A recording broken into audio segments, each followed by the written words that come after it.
एक मध्यम वर्गीय परिवार के एक लड़के ने 10वीं की परीक्षा में 90% अंक प्राप्त किए।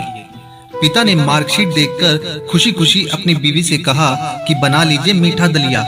स्कूल की परीक्षा में आपके लाडले को 90% अंक मिले हैं। माँ किचन से दौड़ती हुई आई और खुशी खुशी बोली, मुझे भी दिखाइए, मुझे भी मेरे लाल का रिजल्ट देखना है। उसी बीच लड़का फटाक से बोला, बाबा उसे रिजल्ट कहाँ दिखा रहे हो? क्या वह पढ़ लिख सकती है? वो तो अनपढ़ है। अश्रु पूर्ण भरी आंखों को पल्लू से पूछती हुई माँ दलिया बनाने चली गई। ये सब पिता ने देखा और कहा, हाँ बेटा, तूने बिल्कुल सही कहा। जब हमारी शादी हुई तो 3 महीने के अंदर ही तुम्हारी माँ गर्भवती हो गई। मैंने सोचा शादी के बाद ही कहीं घूमने नहीं गई, एक दूसरे को ठीक से समझे भी नहीं। चलो इस बार अबॉर्शन करवा के आगे चांस लेते हैं। लेकिन तुम्हारी माँ ने जोर देकर कहा, नहीं घूमना फिरना और आपस में समझना। यह सब कुछ बाद में। फिर तेरा जन्म हुआ। वो अनपढ़ थी ना। जब तू गर्भ में था तो उसे दूध बिल्कुल पसंद नहीं था। उसने तुझे स्वस्थ बनाने के लिए हर दिन 9 महीने तक दूध पिया, क्योंकि वो अनपढ़ थी ना। तुझे सुबह 7 बजे स्कूल जाना रहता है, इसलिए सुबह 5 बजे उठकर तेरा मनपसंद नाश्ता और डिब्बा बनाती है, क्योंकि वो अनपढ़ थी ना। जब तुम रात में पढ़ते पढ़ते सो जाते थे तो वह आकर तुम्हारी कॉपी और किताब बस्ते में भरकर तुम्हें बिस्तर पर सुलाती थी और उसके बाद ही सोती थी।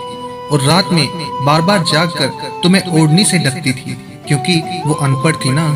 बचपन में तुम ज्यादातर समय बीमार रहते थे, तब वो रात भर जागकर सुबह भी जल्दी उठती थी और काम पर लग जाती थी, क्योंकि बेटा वो अनपढ़ थी ना। तुम्हारे लिए ब्रांडेड कपड़े लाने के लिए मेरे पीछे पड़ती थी और खुद सालों तक एक ही साड़ी पर रहती थी, क्योंकि वो अनपढ़ थी ना।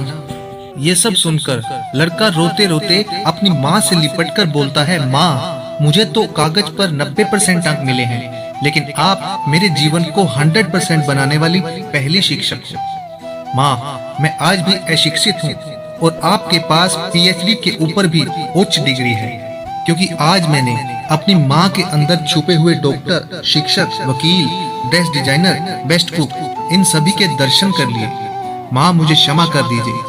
बेटा जो आपकी नजर में पढ़े लिखे लोग हैं ना, वो सब पहले अपना स्वार्थ और मतलब देखते हैं, लेकिन आपकी माँ ने आज तक कभी ऐसा नहीं देखा, क्योंकि वो अनपढ़ है ना। वो खाना बनाकर और हमें परोसकर कभी कभी खुद खाना ही भूल जाती है। इसलिए मैं गर्व से कहता हूँ तुम्हारी माँ अनपढ़ है। दोस्तों अगर आपको यह कहानी पसंद आई तो कमेंट में गुड या बैड लिखकर जरूर बताएं। धन्यवाद।